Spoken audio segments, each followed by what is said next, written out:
The summer of 1863 was a season of desperation for the Confederacy.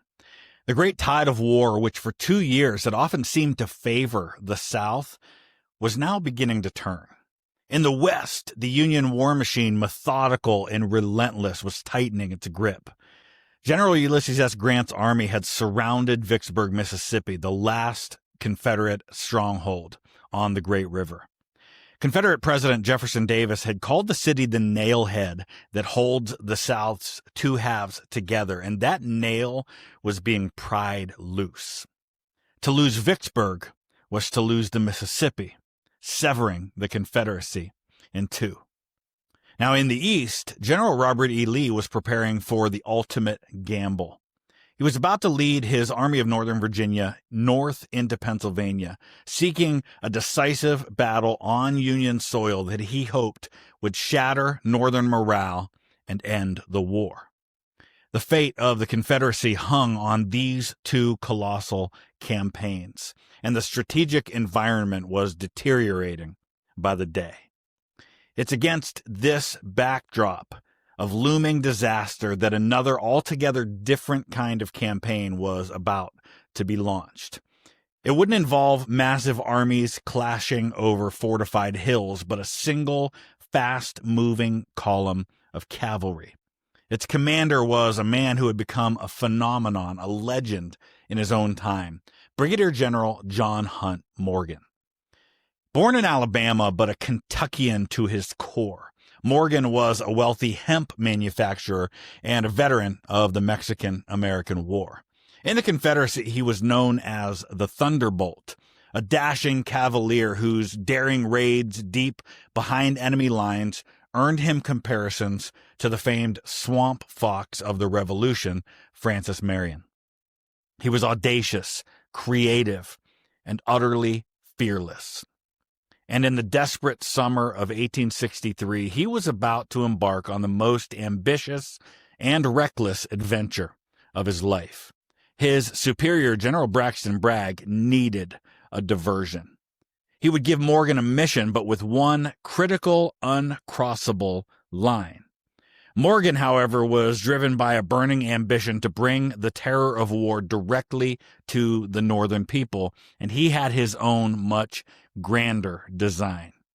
This is the story of that design. It's the story of a 1,000-mile ride through enemy territory, a story of panic, plunder, and pursuit. This is the story of Morgan's Great Raid.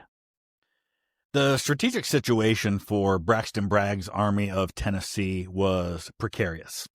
Stationed in Tullahoma, Tennessee, his army was the primary shield blocking a Union invasion of the Deep South. Facing him was the formidable Union Army of the Cumberland, commanded by Major General William Stark Rosecrans. Bragg knew an attack was coming, and he needed to buy time and disrupt his enemy's preparations. His eyes fell upon his most dynamic subordinate, John Hunt Morgan. The orders issued in early June were pretty straightforward. Morgan was to take his division of around 2,500 hand-picked cavalrymen and ride north into Kentucky. His objective was to divert the attention of the Union Army, particularly its cavalry, and wreak havoc on the vital Louisville and Nashville Railroad, which served as Rosecrans' primary supply line.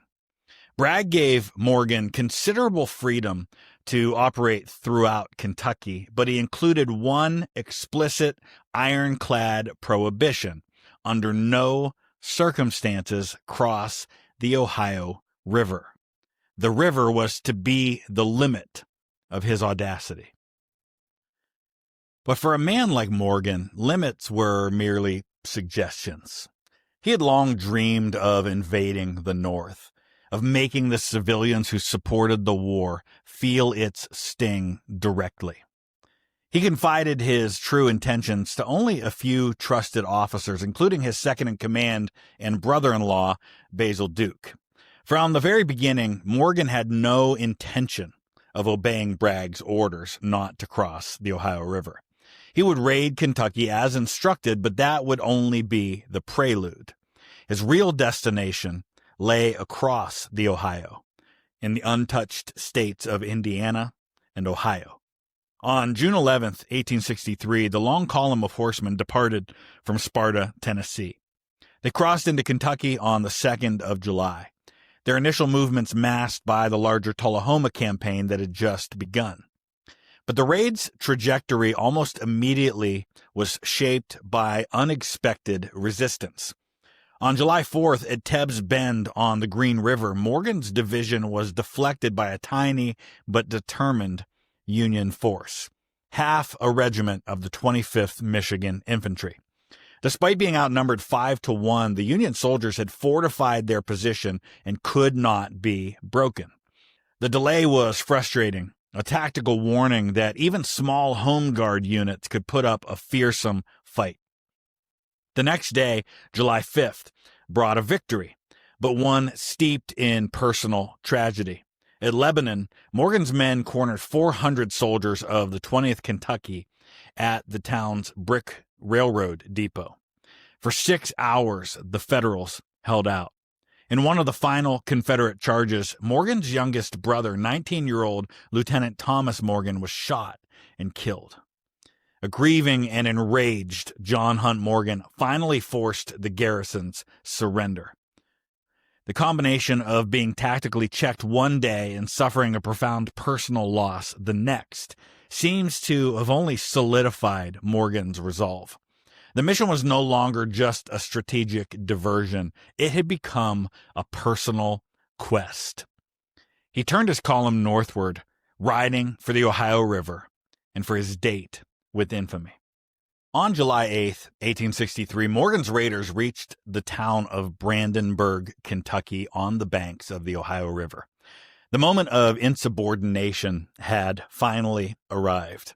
His men quickly seized 2 steamboats, the Alice Dean and the J.T. McCombs, and began the slow process of ferrying more than 2,000 men and their horses across the half-mile-wide river and into Indiana. The crossing was not without drama. An Indiana Home Guard unit fired on them from the opposite bank, and a single Union tin-clad gunboat, the USS Springfield, steamed into view and began shelling the Confederates. But Morgan's artillery, positioned on the high Kentucky bluffs, outgunned the ship and forced it to retreat, allowing the crossing to then continue. By nightfall, the Thunderbolt of the Confederacy was on northern soil. The invasion sent a shockwave of panic across the region. Morgan's first objective was the Harrison County seat of Corydon. On July 9th, in what would become the only formal battle of the Civil War fought in Indiana, about 450 local militia members tried to make a stand. They threw up a hasty barricade of logs a mile south of town, but they were no match for Morgan's veteran troopers. In a battle lasting less than an hour, the Home Guards were outflanked and routed. Morgan rode into Corydon, paroled his prisoners, and ransomed the town's mills for cash and supplies.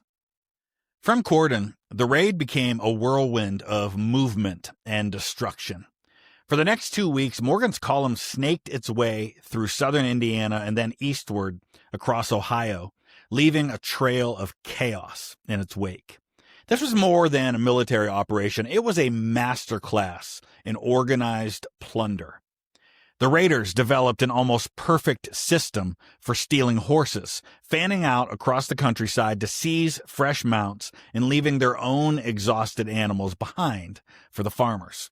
They burned railway bridges, tore up tracks, and destroyed depots and water towers.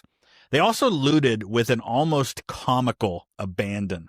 Morgan's men, many of whom had never seen the inside of well-stocked northern stores, helped themselves to anything they could carry. They emerged from shops laden with bolts of calico cloth, so much so that the incursion became known as the Calico Raid, as well as bird cages, jugs of molasses, and even ice skates, all strapped precariously to their saddles. To amplify the terror, Morgan deployed his secret weapon, George Lightning Ellsworth, his telegraph operator. Ellsworth would ride ahead, tap into the Union telegraph lines, and posing as a Federal operator, send out a stream of false messages. He wildly exaggerated Morgan's numbers, sometimes claiming he had 10,000 men, and sent Union commanders scrambling to defend cities that Morgan had no intention of attacking. The deception worked brilliantly. Indiana's governor, Oliver Morton, issued a call to arms that brought out tens of thousands of militia. In Ohio, Governor David Todd did the same, and General Ambrose Burnside, the Union department commander, declared martial law in Cincinnati. The civilian experience was one of sheer terror. Emily Ford, a resident of Jackson County, Ohio, wrote of burying her family's spoons and money and of neighbors hiding their horses deep in the woods. But the raid was not bloodless. Near Cordon, raiders killed a Lutheran minister named Peter Glenn on his farm in an apparent act of retaliation. Yet Morgan had made a profound miscalculation. He had believed that this terror, combined with the strong anti-war Copperhead sentiment in this region, might spark a popular uprising. He was wrong. The invasion of their home states didn't break the will of the people of Indiana and Ohio. It strengthened it. Instead of finding recruits, Morgan was met with roadblocks and rifle fire from angry farmers. The fear he had created was real, but it had almost always been expressed in outpourings of Union sentiment. He had succeeded in his campaign of psychological warfare, but it had backfired spectacularly. It galvanized his enemies instead of dividing them. While Morgan's men were terrorizing the countryside, the Union military response, which was initially thrown into chaos by those false telegrams, was beginning to coalesce into a massive, coordinated pursuit. The hunt for John Hunt Morgan would become one of the longest and most dramatic cavalry chases in American history. The primary force on Morgan's trail was a division of Union cavalry commanded by Brigadier General Edward Henry Hobson. Hobson's men were always a day or so behind the raiders, constantly finding the smoldering remains of bridges and the picked, clean carcasses of stores. But they were relentless. The chase became a 1,000-mile endurance race, pushing men and horses to the absolute limit of their stamina. But the pursuit was not just a simple land-based chase. It was a modern, combined arms operation that showcased the Union's decisive material and logistic superiority. While Hobson's cavalry provided the direct pressure from the rear, the Union's most powerful weapon was closing a trap from the south, the United States Navy. Lieutenant Commander Leroy Fitch commanded the Mississippi Squadron's Ohio River Flotilla. His fleet of tin-clad gunboats, shallow draft vessels armed with naval artillery, began to patrol the river with lethal efficiency. The river, which Morgan saw as his escape route back to the south, was actually being transformed into an impassable barrier. The gunboats could move faster than Morgan's exhausted horses and could block any potential ford he might try to use. The noose was tightening. Morgan was now deep in hostile territory. His men were deprived of sleep, riding day and night. In the final days of the raid, men were seen falling asleep in their saddles, their horses so exhausted they were simply collapsing on the road. The constant need to fight off local militia, to destroy infrastructure, and to find fresh horses was draining his division's strength and, crucially, was slowing it down. Meanwhile, the Union pursuers, able to use railroads to move troops and supplies, were steadily closing the gap. Morgan was fighting a 19th century war of dash and daring, but he was being hunted by a 20th century force of industrial might, telegraphic coordination, and naval power. The outcome of such an unequal contest was becoming inevitable. By the evening of July 18th, Morgan's exhausted column, now reduced to about 1,900 men, finally reached the banks of the Ohio River near Portland, Ohio.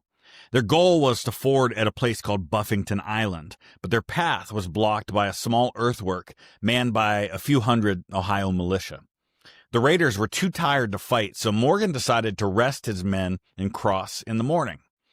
It was, as one historian later wrote, a fatal mistake. The delay gave the converging Union forces the time they needed to spring their trap. The morning of July 19th dawned with a thick fog shrouding the river valley. As Morgan's men began to move toward the ford, the trap was sprung with shocking speed and violence. From the west and the north, the Union cavalry brigades of Generals Edward Hobson and Henry Judah, having marched through the night, slammed into the Confederates' rear and flank.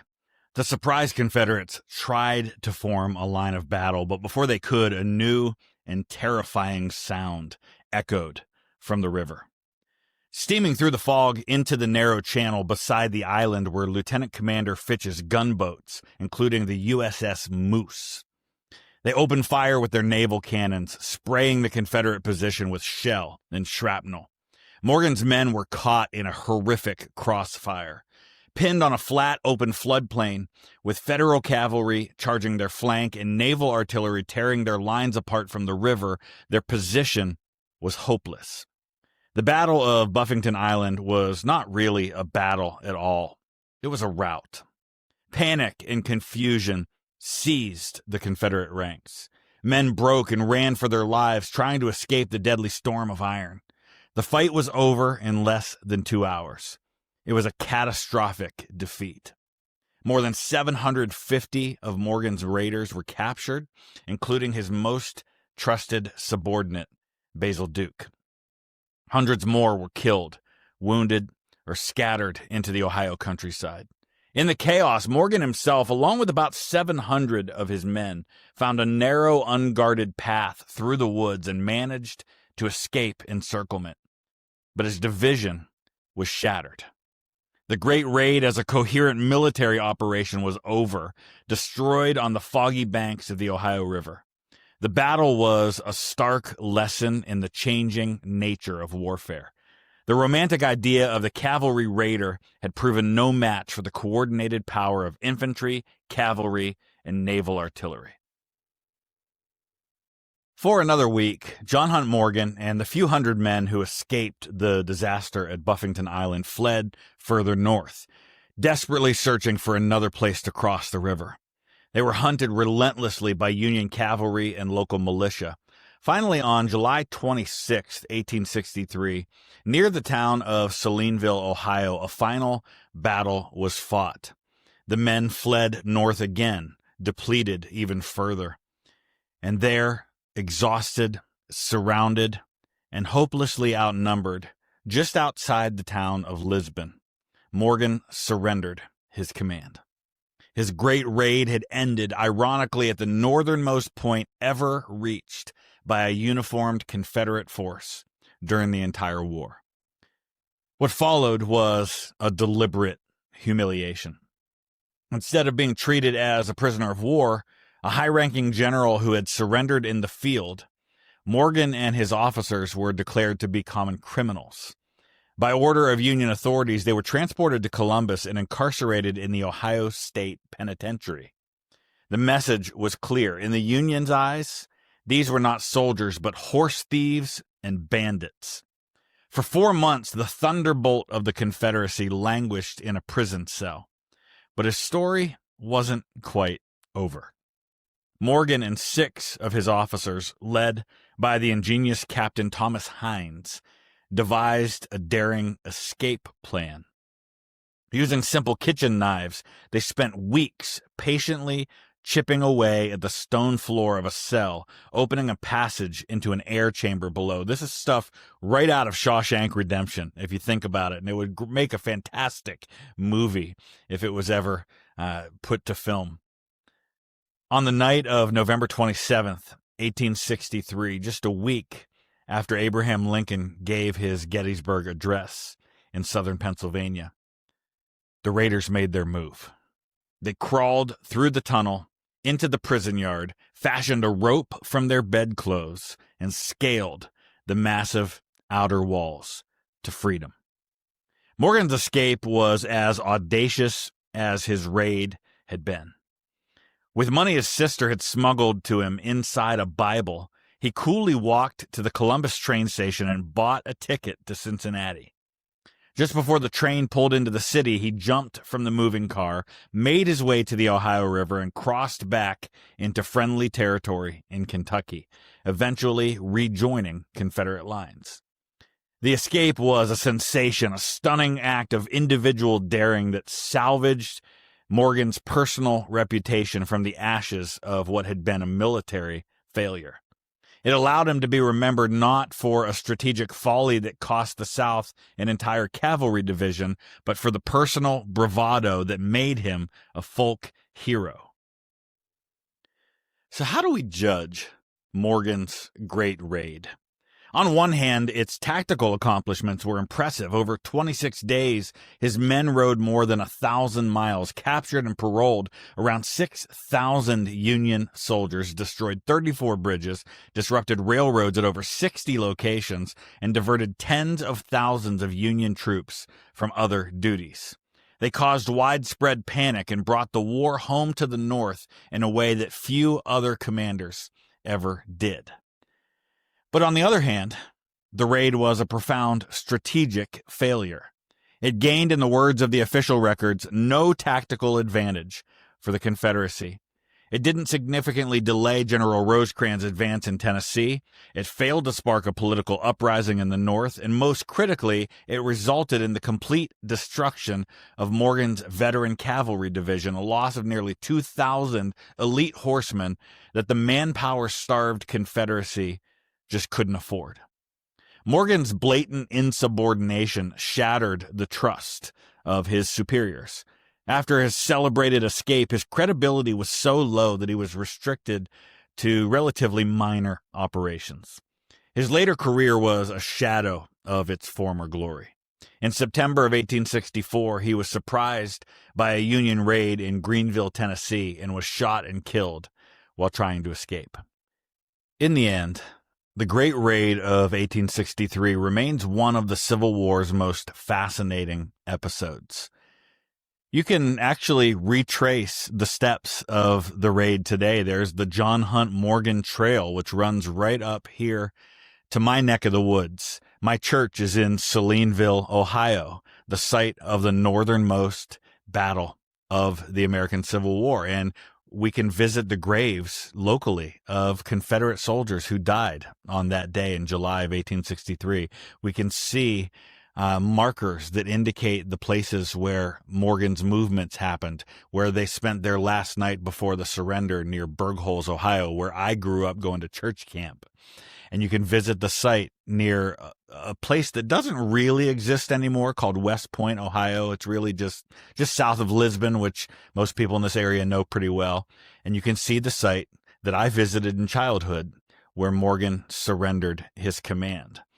It's something that not enough people know about in the history of the American Civil War. It was a singular feat of endurance, a high-hearted adventure that captured the imagination of the nation.